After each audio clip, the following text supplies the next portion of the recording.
దాన్ని వినియోగించుకున్న ధనవంతులు అవుతారు. వాస్తవం నాకు కొద్దిగా మా మోకాళ్ళ నొప్పులు ఉంటుండే కొద్దిగా వచ్చినాయి. ఏంటంటే 65 సంవత్సరాలు నడుతున్నాయి. మోకాళ్ళ నొప్పులు అంటే అది ఎత్తులు ఎక్కతే మా నొప్పులు పెట్టినాయి. నేను ఇంట్లో ఉన్న ప్రోడక్ట్ వాడితే మొత్తం నొప్పులు పోయినాయి. జంప్ చేస్తున్నా.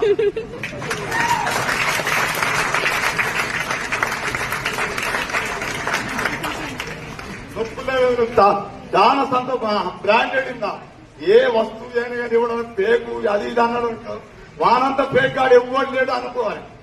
విన్నారా? ఇది వాస్తవం. కంపల్సరీ వాడు పేకు అన్నాడు. వాడు తెలియదు. మీటింగ్ కు రాలే రాడికి వాళ్ళే వానికి ఏం తెలియదు.